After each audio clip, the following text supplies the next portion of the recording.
Hey one and all, ഇന്നത്തെ magic ഇംഗ്ലീഷിൻ്റെ ചാലഞ്ചിലേക്ക് ഏവരെയും സ്വാഗതം ചെയ്യുകയാണ്. ഇന്ന് നമ്മുടെ ഫസ്റ്റ് ഡേ ആണ് 10-day ക്രാഷ് കോഴ്സിൻ്റെ. ഫസ്റ്റ് ഡേയിൽ 6 ആക്ടിവിറ്റീസ് ആണ് കേട്ടോ ഉള്ളത്. ഫസ്റ്റ് വരുന്നത് അഫർമേഷനാണ്, ദൃഢപ്രതിജ്ഞാ വാചകം എന്ന് പറയും. നമ്മൾ വളരെയധികം കോൺഫിഡൻറ്റോട് കൂടെ അത് എഴുതുകയും പറയുകയും ഒക്കെ ചെയ്യുന്ന സമയത്ത് നമ്മൾക്കത് വർക്കൗട്ട് ആവും എന്നുള്ളതാണ്. പ്രസന്റ് ടെൻസിലാണത് പറയുക. നമ്മളെപ്പോഴും അഫർമേഷൻ പറയേണ്ടത് പ്രസന്റ് ടെൻസിലാണ്. ഇപ്പോൾ ഞാൻ അങ്ങനെയാണ്, അല്ലെങ്കിൽ പോലും അങ്ങനെ അല്ല എന്നുണ്ടെങ്കിൽ പോലും നമ്മൾ അങ്ങനെ പറയുമ്പോഴാണ് നമുക്കത് വർക്കൗട്ട് ആവുന്നത്. ഓക്കെ, സോ അഫർമേഷൻ ഇതാണ്: I am confident in speaking English. അർത്ഥം, ഞാൻ ഇംഗ്ലീഷിൽ വളരെയധികം കോൺഫിഡൻ്റ് ഉള്ള ആളാണ് എന്നാണ്. മലയാളമൊന്നും ആവശ്യമില്ല, നിങ്ങൾക്കത് മനസ്സിലാക്കാൻ വേണ്ടി പറഞ്ഞതാണ്. I am confident in speaking English. ഇതാണ് നമ്മുടെ ഫസ്റ്റ് ഡേ അഫർമേഷൻ വരുന്നത്. ഇത് നിങ്ങൾ എന്താ ചെയ്യേണ്ടതെന്നറിയോ? 21 ടൈംസ് 21 തവണ ഒരു പുസ്തകത്തിൽ എഴുതുക. എഴുതുമ്പോൾ വളരെയധികം കോൺഫിഡൻറ്റോടുകൂടെ, വിശ്വാസത്തോടുകൂടെ നിങ്ങൾക്ക് കേൾക്കുന്ന നിങ്ങളുടെ സെൽഫിന് കേൾക്കുന്ന വിധത്തിലേക്ക് നിങ്ങളത് പറഞ്ഞ് എഴുതണം. I am confident in speaking English. അതിനുശേഷം ചെയ്യേണ്ടുന്ന പ്രൊസീജിയർ, നിങ്ങൾ കണ്ണാടിയുടെ മുമ്പിലേക്ക് പോവുക. എന്നിട്ട് കണ്ണാടിയുടെ മുമ്പിൽ വെച്ചിട്ടും ഇതുപോലെ വളരെയധികം കോൺഫിഡൻ്റ് ആയിട്ട് 21 തവണ തന്നെ ഈ ഒരു അഫർമേഷൻ പറയാം. ദെൻ കണ്ണുകൾ മെല്ലെ അടയ്ക്കുക, വിഷ്വലൈസ് ചെയ്യുക. എന്താ വിഷ്വലൈസ് ചെയ്യേണ്ടതെന്നറിയോ? നിങ്ങൾ ഒരു 10ഓ അതിലധികമോ ആളുകളുള്ള ഒരിടത്ത് വളരെയധികം കോൺഫിഡൻറ്റോടുകൂടെ സ്പോണ്ടേനിയസ് ആയിട്ട്, അതായത് നല്ല ഒഴുക്കിൽ ഫ്ലുവൻ്റ് ആയിട്ട് ഇംഗ്ലീഷ് സംസാരിക്കുന്നതായിട്ട് അങ്ങനെ വിഷ്വലൈസ് ചെയ്യുക. അതാ നിങ്ങളുടെ മുഖത്ത് പുഞ്ചിരിയൊക്കെ വരണില്ലേ, നല്ല ഹാപ്പിനെസ് ഒക്കെ തോന്നണില്ലേ കണ്ണടച്ചിട്ട് നിങ്ങൾ അങ്ങനെ വിഷ്വലൈസ് ചെയ്യുമ്പോൾ? അത് മാത്രമല്ല, നിങ്ങൾക്ക് പറയാനുള്ളതൊക്കെ നിങ്ങൾ പറഞ്ഞു കഴിഞ്ഞു. അതിനുശേഷം നിങ്ങളുടെ സംസാരം കഴിഞ്ഞതിന് ശേഷം കുറേ ആളുകൾ വന്നിട്ട് നിങ്ങളെ ഹഗ് ചെയ്യണു, നിങ്ങൾക്ക് ഷെയ്ക്ക് ഹാൻഡ് തരുന്നു, നിങ്ങളെ അപ്രീഷിയേറ്റ് ചെയ്യണു.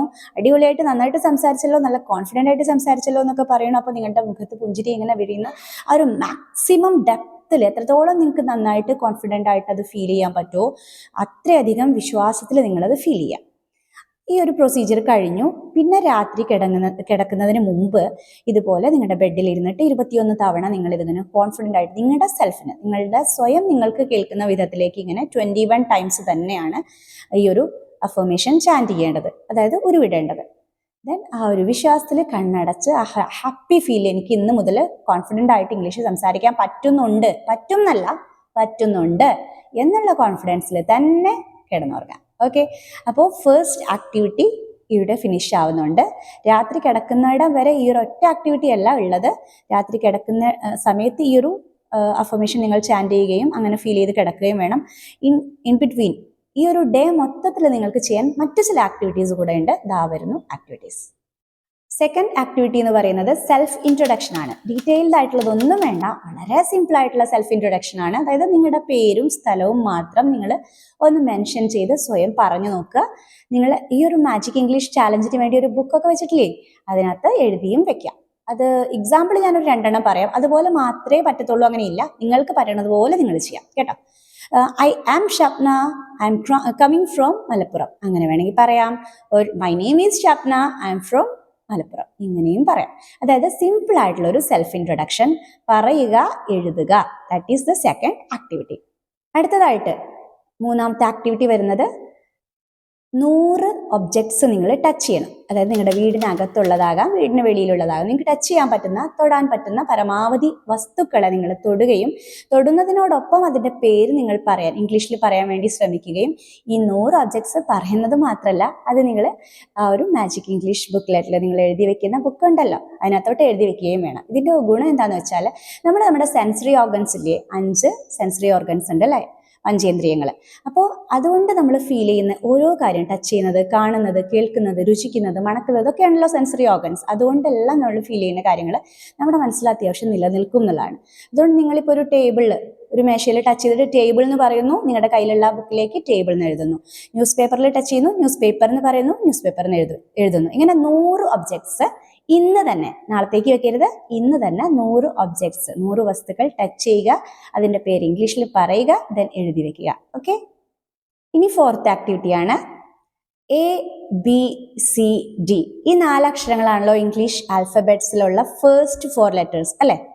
നമ്മൾ പറയാറുണ്ട് ABCD അല്ലേ, ബാക്കിയുള്ള ലെറ്റേഴ്സ് ഒക്കെ അവിടെ ഉണ്ടെങ്കിൽ നമ്മൾ പറഞ്ഞു തുടങ്ങുമ്പോൾ അങ്ങനെയാണ്, എനിക്ക് ABCD പോലും അറിയില്ല ഇംഗ്ലീഷിൽ, അങ്ങനെ പറയൂല്ലേ. എനിക്ക് ABCD അല്ല അതിനപ്പുറം അറിയാന്നുള്ളത് ഇതാ ഞാൻ കാണിച്ചു തരാം. എങ്ങനെയാണെന്നറിയോ? അതിന് ഒരു ഐഡിയ ഉണ്ട്. ഞാൻ പറഞ്ഞ കാര്യം കൃത്യമായിട്ട് ചെയ്യണേ. Letter A, letter B, letter C and letter D, ഈ 4 ലെറ്റേഴ്സ് ഉപയോഗപ്പെടുത്തി മനുഷ്യരുടെ പേരുകളല്ലാത്ത, അത് പ്രത്യേകം നോട്ട് ചെയ്യുക, മനുഷ്യരുടെ പേരുകളല്ലാത്ത എന്തുമാകാം, വസ്തുക്കളുടെ പേരുകള്, സ്ഥലത്തിന്റെ പേര്, അതുപോലെ തന്നെ ഇനിയിപ്പോ ബേർഡ്സ്, ആനിമൽസ്, ഇതൊക്കെ ആവാട്ടോ. മനുഷ്യരുടെ പേരുകളല്ലാത്ത എന്തുമാകാം. എ ബി സി ഡി കൊണ്ട് നിങ്ങൾക്ക് മാക്സിമം എത്രത്തോളം, എവിടെയും റെഫർ ചെയ്യരുത്, ആരോടും ചോദിക്കരുത്. നിങ്ങളുടെ ബ്രെയിൻ ഒന്ന് പ്രോസസ്സ് ചെയ്യുക. എത്രത്തോളം നിങ്ങൾക്ക് എ കൊണ്ട്, ബി കൊണ്ട്, സി കൊണ്ട്, ഡി കൊണ്ട് വേർഡ്സ് അറിയാം, കിട്ടുമ്പോൾ അങ്ങനെ എഴുതി വെക്കുക. എ ബി സി ഡി കൊണ്ട് നിങ്ങൾ ഒരു ലിസ്റ്റ് ക്രിയേറ്റ് ചെയ്യുക. ഇത്ര എണ്ണം എന്നല്ല ഞാൻ പറയുന്നത്, എത്രത്തോളം കിട്ടും ഒന്ന് റെഫർ ചെയ്യാതെ ചിന്തിച്ച് കിട്ടുന്ന സമയത്ത് അങ്ങനെ എഴുതി വെക്കുക. എന്നിട്ട് രാത്രി കിടക്കുന്നതിന് മുമ്പ് ഒന്ന് നോക്കൂ എത്രത്തോളം വേർഡ്സ് നിങ്ങളുടെ ഉള്ളിലുണ്ട് എന്നുള്ളത്. അതാ ഞാൻ പറഞ്ഞത്, നിങ്ങൾക്ക് ഇത്രയധികം വൊക്കാബുലറി ഉണ്ട് എന്നുള്ളത് നിങ്ങളുടെ ബോധ്യത്തിൽ പോലും ഉണ്ടാവില്ല. എവിടെയും റെഫർ ചെയ്യരുത്, ആരോടും ചോദിക്കരുത്. സമയാനുസരണം കിട്ടുന്ന മുറയ്ക്ക് എഴുതി ചേർത്താൽ മതി. ഇന്ന് തന്നെ അത് ഫിനിഷ് ചെയ്യണമെന്നേ ഉള്ളൂ. So the letters R A B C D. Maximum word creation ആണ് അടുത്ത ആക്ടിവിറ്റി വരണത്.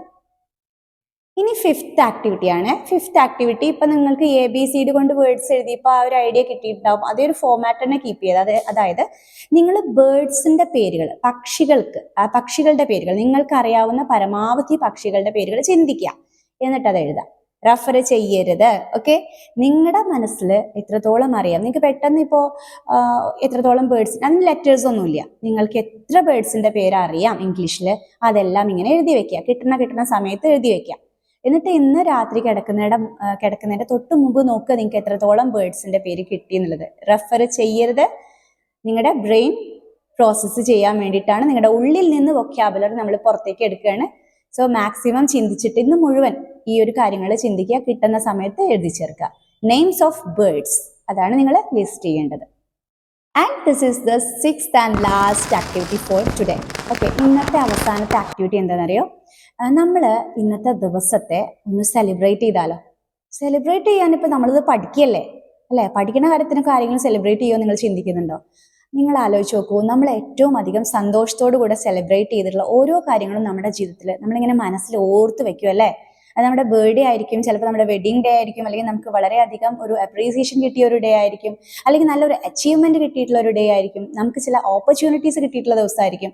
എനിവേസ്, ഇതൊന്നും അല്ലാതെ നമ്മൾ എങ്ങനെയാണ് സെലിബ്രേറ്റ് ചെയ്യാൻ പോകുന്നതെന്ന് വെച്ചാൽ, നിങ്ങൾ ഈ ഒരു കോഴ്സിലേക്ക് അതിനെക്കുറിച്ച് നിങ്ങൾ മനസ്സിലാക്കി ഇന്ന് മുതൽ നിങ്ങൾ ചാലഞ്ച് പ്രാക്ടീസ് ചെയ്യാണ്. ഇനി മുതൽ ഓരോ ദിവസവും കൃത്യമായിട്ട് കാര്യങ്ങൾ ചെയ്യുന്നതിലൂടെ കോൺഫിഡൻസ് ബിൽഡ് ആവാൻ പോവുകയാണ്. അപ്പോൾ ഇങ്ങനെ ഒരു ഓപ്പർച്യൂണിറ്റി നിങ്ങൾക്ക് കിട്ടിയില്ലേ? അപ്പോൾ നമ്മൾ സെലിബ്രേറ്റ് ചെയ്യണ്ടേ? എങ്ങനെ സെലിബ്രേറ്റ് ചെയ്യണം നിങ്ങൾ തീരുമാനിക്കുക. എങ്ങനെയും ആകാം, നിങ്ങൾക്ക് തന്നെ ഒരു സെലിബ്രേഷൻ കൊടുക്കുകയാണ്.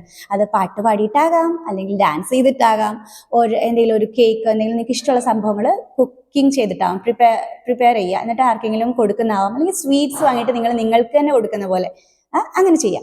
എങ്ങനെയും ആവാം. ഞാൻ ഈ പറഞ്ഞ എക്സാമ്പിൾസ് മാത്രമൊന്നുമല്ല, നിങ്ങൾക്ക് എങ്ങനെ ഇന്നത്തെ ദിവസത്തെ സെലിബ്രേറ്റ് ചെയ്യണം നിങ്ങൾ ഡിസൈഡ് ചെയ്യുക. അത് നിങ്ങൾ എഴുതി വെക്കുക, അത് നിങ്ങൾ കൃത്യമായിട്ട് ചെയ്യുകയും ചെയ്യുക. എന്താണ് നിങ്ങൾ എഴുതി വെക്കേണ്ടതെന്നറിയോ? ഇത് ഫസ്റ്റ് ഡേ ആണല്ലോ. അപ്പോൾ നിങ്ങൾ എഴുതേണ്ടത് എങ്ങനെയാണ്?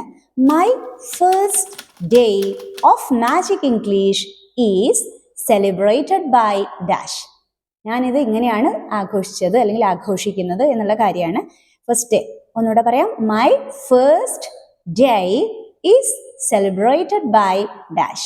ഞാനൊരു എക്സാമ്പിൾ പറയുകയാണെങ്കിൽ, my first day of magic English is celebrated by singing a song. ഇങ്ങനെ ഒരു ING വെച്ചിട്ടുള്ള വേർബാണ് ബൈക്ക് ശേഷം പറയേണ്ടത്. പിന്നെ നമ്മൾ എന്താണോ ചേർക്കാം. സിംഗിങ് തന്നെ ആവണമെന്നില്ല, എന്തും ആവാട്ടോ. നിങ്ങൾ എഴുതി വെക്കുക, അത് നിങ്ങൾ ചെയ്യുകയും ചെയ്യണം. വലിയ കാര്യങ്ങൾ ചെയ്യണം നിർബന്ധമില്ല.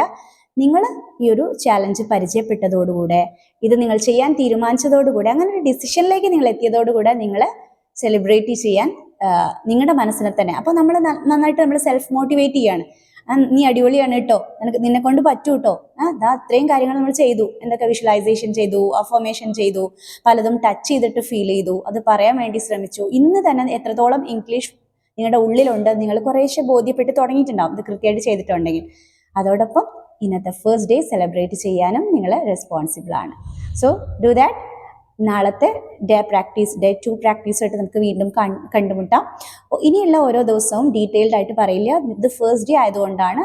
ഇനി ജസ്റ്റ് മെൻഷൻ ചെയ്യത്തേ ഉള്ളൂ. എന്തെങ്കിലും ഡൗട്ട്സ് ഉണ്ടെങ്കിൽ നിങ്ങൾക്ക് ചോദിക്കാം. കോമൻറ്റ് സെക്ഷനിൽ കൃത്യമായിട്ട് നിങ്ങൾ ഫീഡ്ബാക്ക്സ് തരണം. ചെയ്യുന്നുണ്ടോ, അതിൻ്റെ ഇംപ്രൂവ്മെൻറ്റ്സ് എല്ലാം അറിയിക്കണം കേട്ടോ. അപ്പോഴാണ് നമുക്ക് അടുത്തൊരു ചാലഞ്ച് ഇനി ചെയ്യണോ എന്നുള്ള ഒരു താല്പര്യം വരുള്ളൂ. ചെയ്യാൻ ഞാനും തയ്യാറാകും, നിങ്ങൾ എൻ്റെ കൂടെ തന്നെ ഉണ്ടെങ്കിൽ. സോ ടിൽ ദെൻ ബൈ, നാളെ കാണാം.